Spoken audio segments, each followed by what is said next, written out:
Emergency podcast, everybody. The markets went crazy today due to the DeepSeek phenomenon that seems to prove that the age of AI has shifted from training models to a model's ability to reason. I'll explain why I think that is very incomplete and why this is the worst possible time in human history to be the average investor. Drew, it was quite the weekend. Man, DeepSeek took over the internet, number one on the App Store. They beat OpenAI at number 2, Gemini at number 4. I seen people tweeting about it like crazy. So please, we had to break our production schedules. We shut down the team meeting, everything. Please explain to us what DeepSeek actually is and why it matters in this moment to us. So what DeepSeek did was go, well, you guys spent the billions of dollars to train ChatGPT on what the world is like. That's probably the easiest way to think about it. What is the world like? And what I'm going to do, it's something called synthetic data. I'm just going to prompt ChatGPT over and over and over and over and over, like a lot. I'm going to prompt the living daylights out of this thing to describe to me the model that it has hidden inside of it that it learned by crawling all of this data. And so I'm not going to do the work of building that model. I'm going to play a game.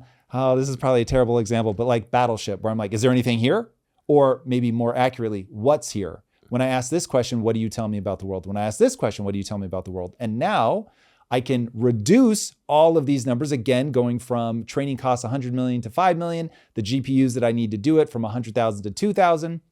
And so driving all these costs way down just by going, well, you know about the world, let me ask you. So DeepSeek's relationship to ChatGPT is the same as our relationship to ChatGPT. So as we prompt ChatGPT and feel like we're getting smarter about the world, DeepSeek was like, well, I'm just gonna do the same thing. I'm gonna ask it all these questions and I'm gonna build my sense of what the world is by prompting the life out of it, which is why you could ask DeepSeek, what are you? And it would tell you that it's ChatGPT 4.0.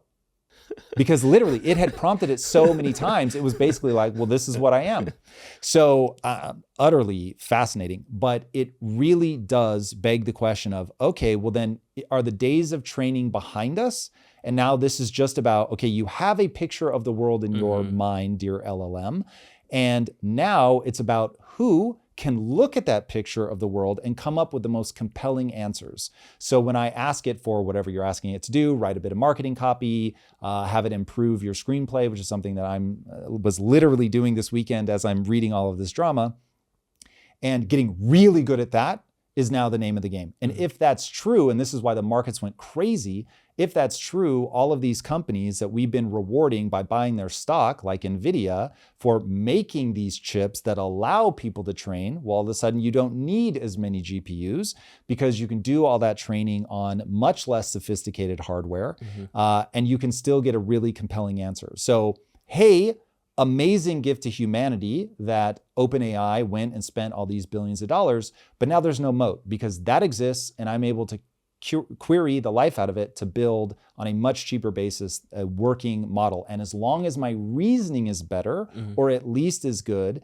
I can get you all the answers that you need. So now it's like the market was like, whoa, whoa, whoa. Then our whole investment thesis has changed. The reason I think that this is incredible, I do not want to skip past how amazing it is now that people can shift their focus to reasoning and getting really good at extracting the wisdom out of the model's trained sense of what the world is. But would like to remind everybody that right now what it's doing is just saying, what is the most likely next letter? Running a bunch of experiments about which of those sequences is the most useful, which is utterly transformative in and of itself. But I really believe that the next moment is going to be, okay, that's awesome for copy, for a lot of things like law and all that stuff is all going to be cognitive horsepower. But I think the next moment where AI really does the things that we want to do, like when you hear me talking about it's going to drive energy costs to zero and all that stuff, you need it to understand the physical world, meaning you need that same thing at the level of physics. Now, if I'm right about that, then you're going to have to train the model on the world of physics. And I think that's going to take another insane round of training. And that probably shatters into 1,000 different avenues. So understanding chemistry, understanding the way that it works inside of a closed biological system, understanding quantum physics, all that stuff. Things that I can't even begin to imagine, things I don't even know exist, that are lanes that people need to go down to figure out, okay, how does it work in this scenario? So it's that kind of that shift from I'm regurgitating internet information to now I understand these topics. I understand physics. I understand. So imagine you're an LLM and you're running those thought experiments, but as you go down right now, you're just running predictive analysis in a bunch of different ways. What if instead you were validating your prediction against the known laws of physics? So that doesn't help you in marketing copy other than maybe getting better at understanding human psychological responses. Like if you knew, it ends up getting so complicated, but just to finish the thought, if you knew these words in that sequence triggers this dopamine response in this type of person, holy hell, that would be very powerful to know, so that you would be going down the path of saying, okay, I think this is the right next letter or the right next word or the right next sentence, based on what I know about neurochemistry. Now that's a lot more powerful than just saying this is the most common thing that I see. And this right now is the advantage that humans still have, is we understand, like when I read this, it makes me feel some kind of way. And if I feel some kind of way, then other people are going to feel some kind of way. But the only way the LLM has any sense that that is true is more people have put that sequence of question and answer or whatever strings of sentences out into the world. So I will assume based on volume that it's better. Okay. Hopefully that gives people a complete sense of a very simplified version of this, why the markets are reacting the way that they're reacting. Now, if I'm right, that this is all going to be upended again by the companies that have the balls to still be a company that's going to spend the billions of dollars to train on physics or chemistry or whatever the case may be. But what scares me about that is this moment may stop all of that investment. And watching the market over the next weeks, months, we're really going to see if people are like, no, I do not want to be holding the stock of companies that are making huge capital expenditures into the physical infrastructure, Stargate, anyone, because that's not the play anymore. The play for the fast money, which make no mistake is what people are here for. The play for the fast money is in the logic part of it, the inference. Okay, if that happens, and I'm right, that the next big breakthrough will require training these models on things like physics, then you may get the market being shy to do that. Because the second somebody spends the billions of dollars to do all that, you're going to get another DeepSeek-like technology that goes, rad, thank you for building that model of the world. And now I'm going to extract everything that I can from that, drive all the costs down to next to nothing.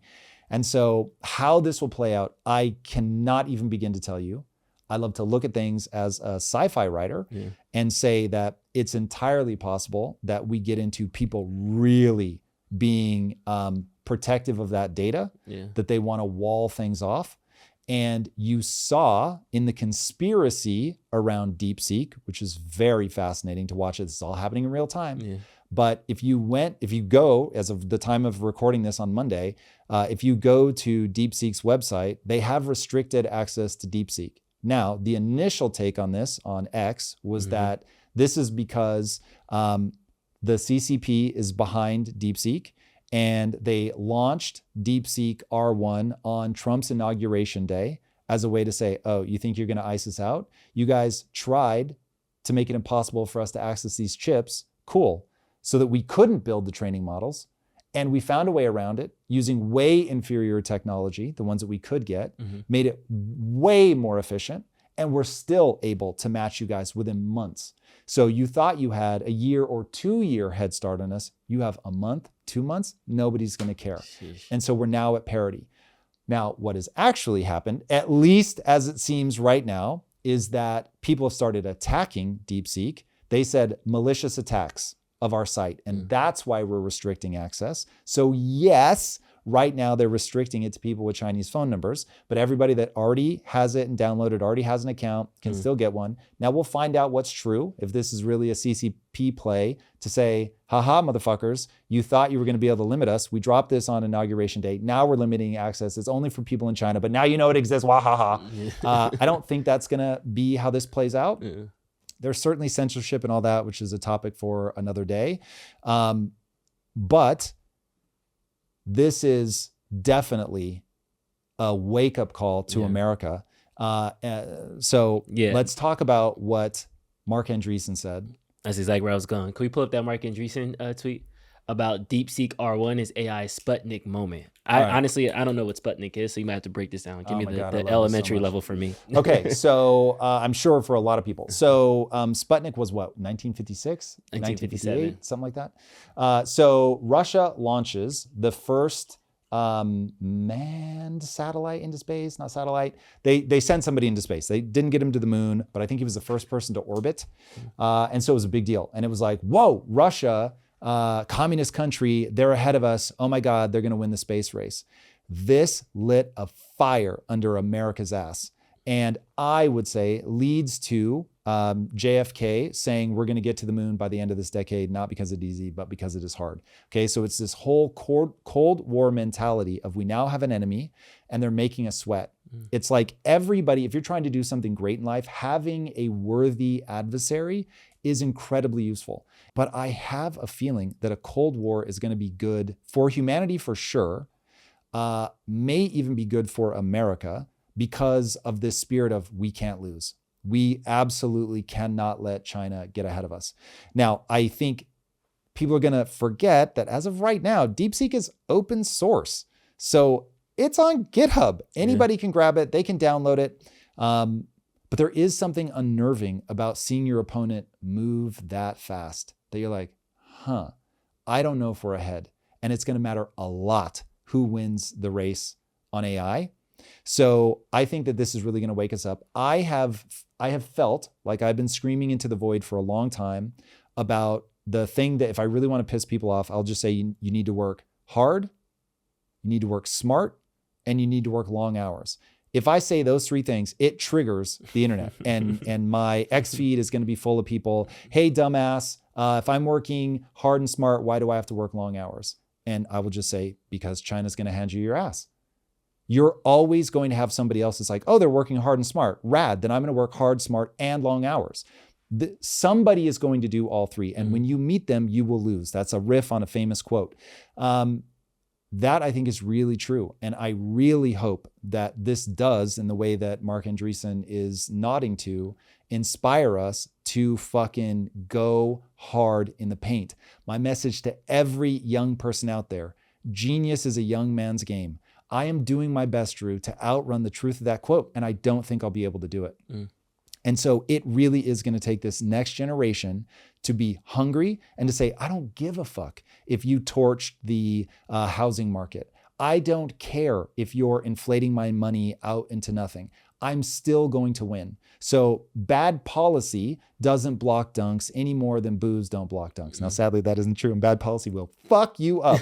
But you really can, at least still in America, I want to believe you can still overcome if you inspire people to go hard enough in the paint. And I believe that national pride is a huge thing for sure, but individual glory, individual sovereignty and freedom, the ability to flex hard to get laid is still gonna fucking drive this insane innovation in America. And this now reminds me of how I felt growing up in the 80s, where it was like us versus Russia. Now, look, it was all fake and it had us walking this razor's edge of blowing each other up, but it also pushed us, man. Like it was crazy. And it felt dope. It felt dope to be like, we're winning and we've got this adversary and we've got to outperform them. And it really does rally people. It hits them in this emotional level. So anyway, I feel like I've been screaming into the void about that for a long time because it doesn't come back to me with people being like, yeah, like I want to do that. And when you get people that really want to win, man, like they are on the field and they are playing to fucking win, extraordinary things come out of that.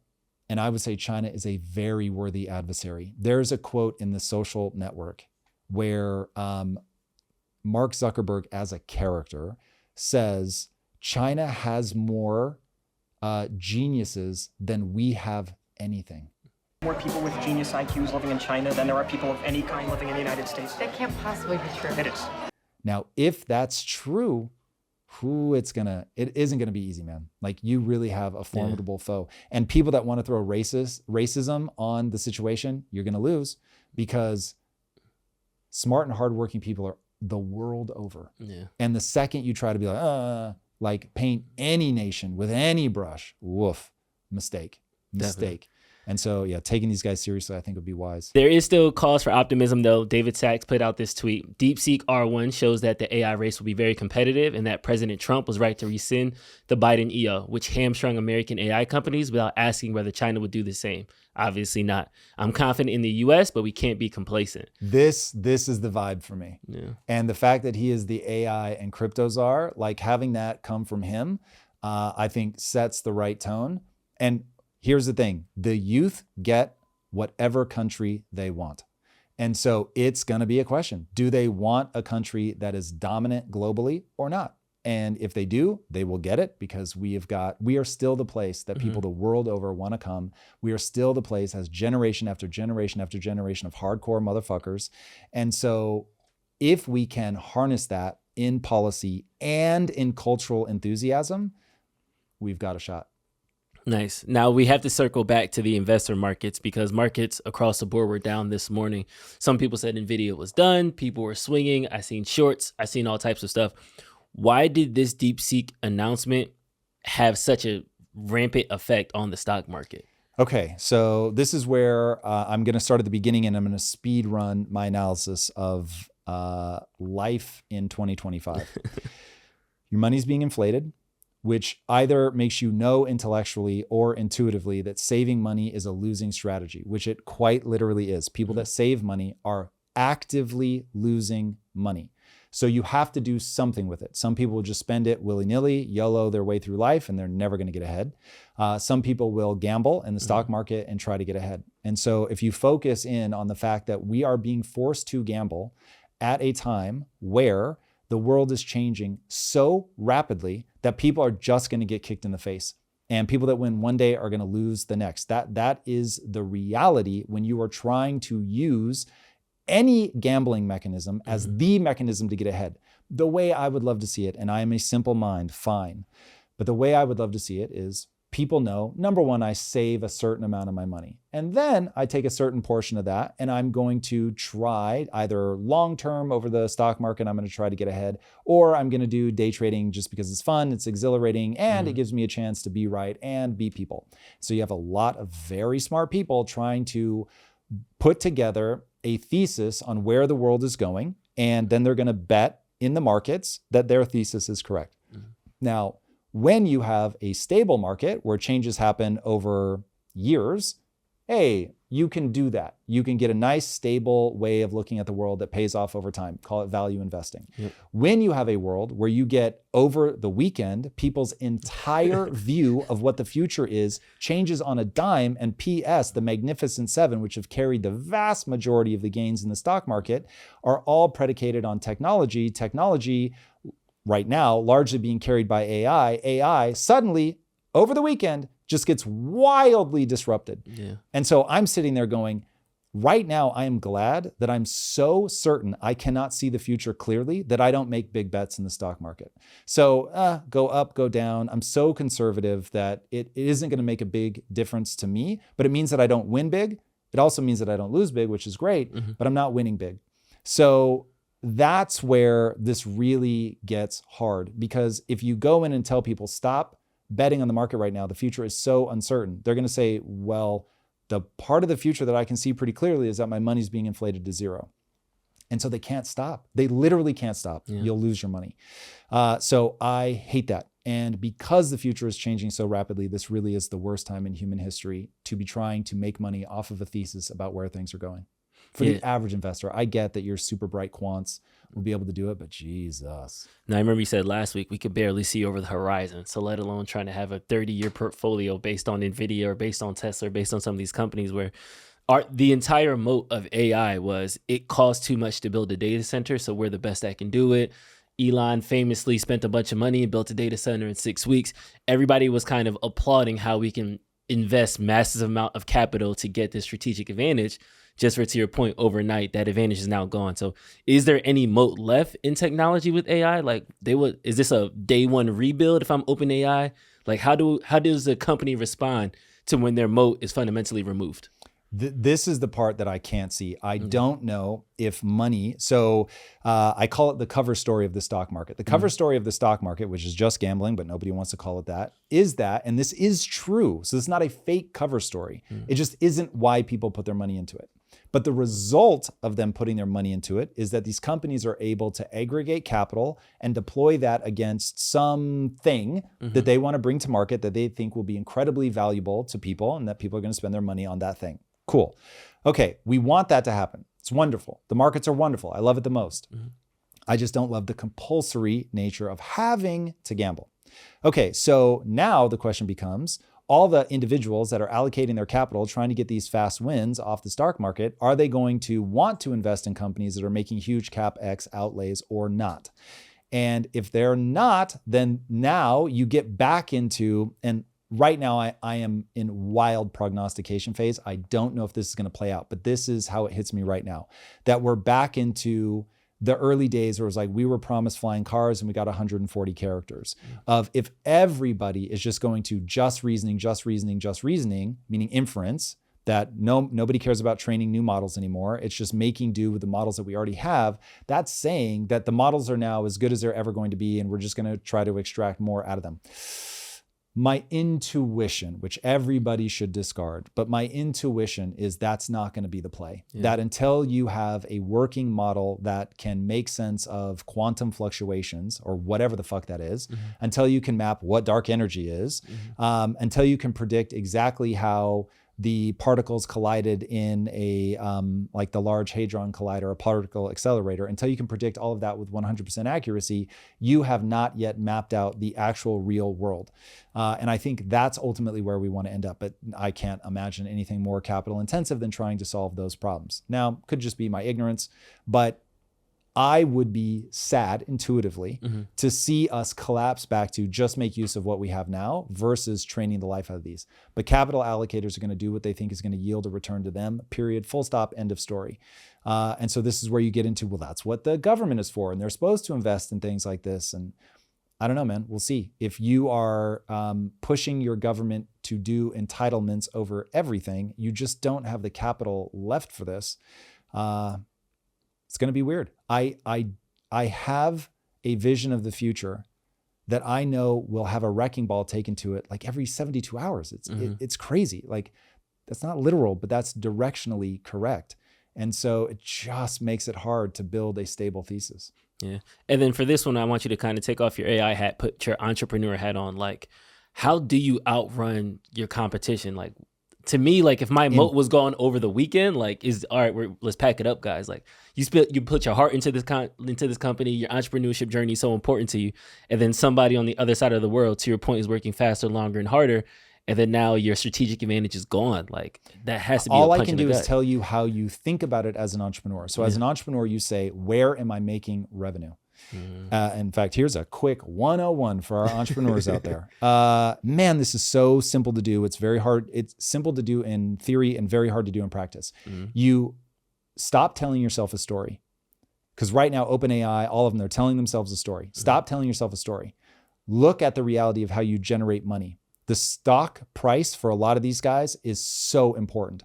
And so now our access to capital is predicated on what's going on in the market. Okay, well now then we have to do the things that the people in the market want us to do. I don't know what the people in the market are going to want to do for the medium to long term. The short term is all eyes on DeepSeek and things like that. So now we're moving over to inference, or at least the market is like, I think people are going to do that. So we'll see. So you look at that, you look at what you sell to the customer. What is the customer actually willing to pay for it? You look at DeepSeek, you see that, it's almost as good as OpenAI 4.0. And if they're doing it for an absolute fraction of the cost, making this open source, then that's not going to survive for very long. So I know I'm going to have to find something else. So they are going to ask themselves one question and one question only. Where can I put the smallest investment to get the largest return? And if DeepSeek proves day after day that that's in being really good at extracting better knowledge from the models we already have, all the companies that are way too far over their skis and building out these large physical things, they're going to be in trouble, and they may literally get relegated to the dustbin. And then other people come in and go, all right, this is the new thing. This is what people care about. And so we're going to be able to give them that. And that's it. Like, that is how the world will play out. What are people willing to pay for? Period. Full stop. End of story.